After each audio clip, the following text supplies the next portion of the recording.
Starting off though in New York, we just mentioned the Yankees and Mets staying in that area, staying in the tri-state area. The New York Giants have signed Russell Wilson for a 1 year, $10.5 million contract, up to $21 million with incentives. They also signed Jameis Winston 2 years, $8 million contract. A leftover from last season, Tommy DeVito, is also in that quarterback room. With that being the case, does Shador Sanders fall out of the top 10? I don't think so. I don't think so. I think he's gonna go top three. To be honest, I still think that's how it's gonna go. I think teams are quarterback desperate, and they're thirsty for quarterbacks, and I think that is going to end up propping him higher than maybe he should go. All right, I'm here for that. If you want to talk to me about value and where he should go based on the talent that's on the board, okay, fine. But we know the NFL, we know this league, and history repeats itself in this situation where we'll have a guy like Shador go much higher than maybe he should, because that's what happens to quarterbacks that are even remotely close to being guys that you think could be good in the NFL. That's just the truth. I still hear the murmurs out there about this whole class not being that good. You keep hearing that, like it's not nearly as good as last year's class. I keep hearing those murmurs as well, and so I personally wouldn't be surprised if Cam Ward didn't go number one. I wouldn't be surprised if on the week of the draft, the odds started to shift and it was Abdul Carter who was trending to go number one. It really wouldn't surprise me. It wouldn't surprise me at all if the Titans were window dressing and went in a different direction and chose to, draft Abdul Carter and then sign a veteran of some kind somewhere down the line, whatever it may be. So, I'm not saying it's going to happen. It's more than likely that Cam will go number one, but it wouldn't surprise me with the way people talk about this class. And especially with the fact that the Titans are still keeping the door open on a potential trade up. They're not like saying, they never outright said, hey, we're selecting Cam Ward. Like last year, the Bears said, we're outright selecting Caleb Williams. That hasn't happened. So no, back to Shador. I personally think he'll go top three. I do. I think that the Giants, truthfully, I think the Giants are the team in there that's desperate for a quarterback to give themselves a longer leash for Joe Shane and Brian Daboll. I just really believe that's what's going to happen, and I don't think that's the only reason why they pick him. I do think that they like him for whatever that's worth, but more importantly for them, it just makes too much sense to pick him if you're trying to extend your life, right? As the GM and as the coach of that franchise, because you have someone to develop there. Like you got the guy of the future, and you don't have to ever play him this year, so you don't have to expose him to the criticism of being the starting quarterback. So we could talk about the merits of it all, but to start it, I don't think he's going to fall to the top three. I think he falls out of the top five.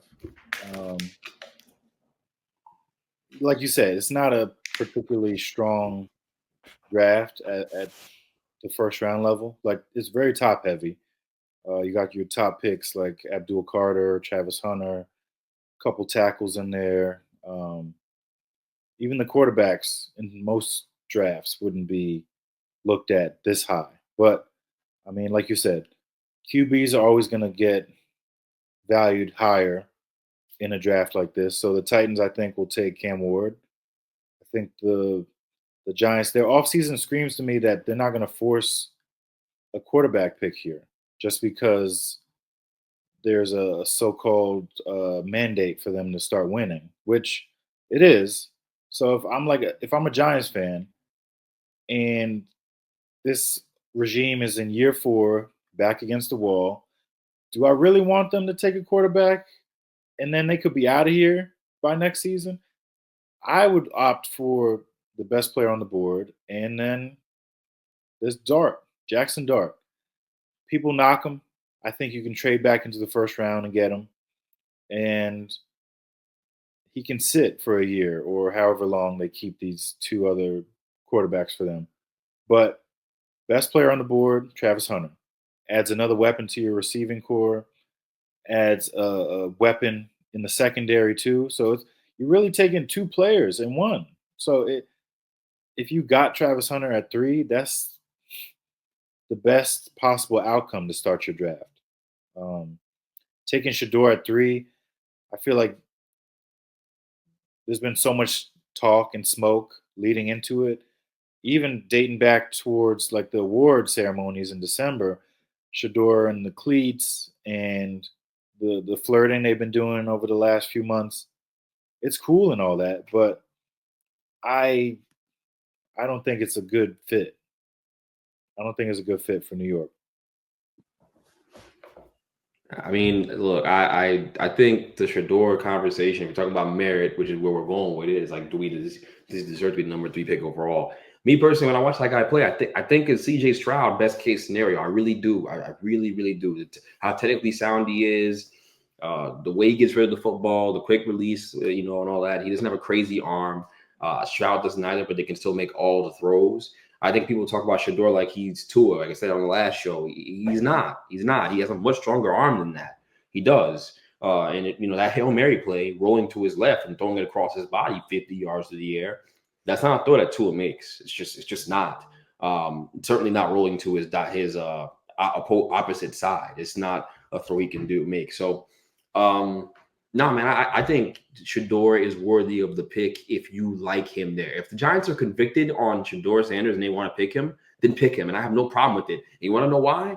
Because the track record of the guys that Joe Schoen has liked throughout his time here. He liked Jaden Daniels. He liked Drake May. He liked Caleb Williams. Okay, easy. He liked CJ Stroud. He liked some of these guys who have all panned out and been good quarterbacks. He picked Josh Allen. He helped pick out Josh Allen. If you see something in this kid and you want to draft him, I can get behind that. I'm okay with it because the Giants need to solidify the QB room. I hear a lot of talk about, Russell Wilson joining the team and Jameis Winston being in the same quarterback room means the Giants are not going to take a quarterback.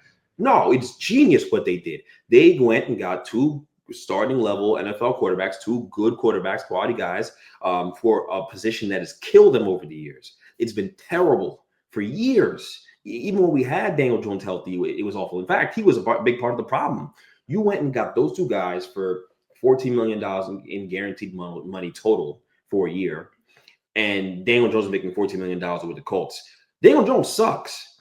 He's not good at all. And so to replace him with these 2 guys is going to be night and day with this offense. We have never seen what Wan'Dale Robinson can do in these guys. I'm excited about the prospect of how the receivers are going to grow, how much better they're going to get because they couldn't grow with Daniel Jones because he couldn't throw them damn ball past 20 yards. It was a joke. He do it no anticipation. So back to the main point, I think even with those 2 guys being in the room and getting those 2 players in Jameis Winston and Russell Wilson, you can still add Shador, solidify the room. You have no long-term answer at quarterback at all in that room at all. If you don't go, don't go get Shador in this class, okay, fine. Get a Milroe or somebody in the back end. That's all right. I'd rather it be Milroe than Dart. That's just me. Unpopular opinion, I like Milroe more than I like Jackson Dart. Milroe has an elite trait with his running ability, and he's not as bad of a thrower as everyone makes him out to be, including myself.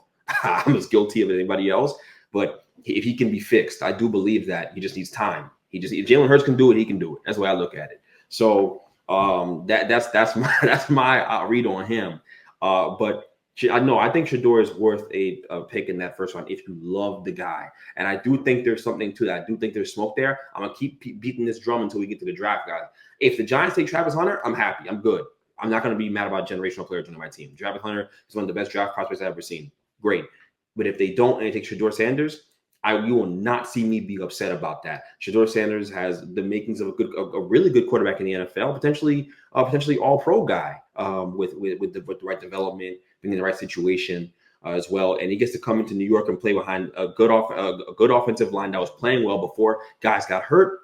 And then with a bunch of really solid receivers and Slayton and Neighbors and Theo Johnson at tight end. And they got guys that Wan'Dale Robinson, who plays good football. They got weapons there. It's the best situation. And I think Dion is kind of lying to us by saying that, I'm happy with wherever he goes. Dion is trying to maneuver a little bit. I don't think Cleveland's taking him. I think Cleveland's going to try to trade for Kirk Cousins. I wouldn't be surprised if they swing a deal for Kirk Cousins by draft night. We hear the rumor about them trying to trade for Dak Prescott. I think it's BS. I think they're going to try to trade for Kirk Cousins, and they're going to pick Abdul Carter at 2 and pair him with Myles Garrett on the defensive end and try to terrorize Joe Burrow and put him on his ass for years. That's what's going to happen. Or with the Browns, and they're going to get Kirk Cousins. They're going to get nasty man out of there, Deshaun, and they'll move forward with their franchise. That's where we're headed. But as far as the Giants, I think it makes too much sense if Shador is sitting there at 3. If you like him a lot, and I do think that is real, I do think that's not just smoke. I really do believe the Giants really have an infatuation with Shedeur Sanders. That you take him. Because I think he's being undersold. We're talking about him like he's not an elite prospect at the position, and I'm not. And I don't know. I really don't know why. I'm not quite sure why we're doing that, because he can play the position at a high level, and the numbers are eerily similar between him and Cam Ward on 20-yard throws. I think you guys' stats this morning, it's like the exact same. But I think on 20-yard throws, Shedeur threw for a few more yards than Cam did. So to act like he can't throw the ball down the field with accuracy is ridiculous, in my opinion. I'm not against taking him.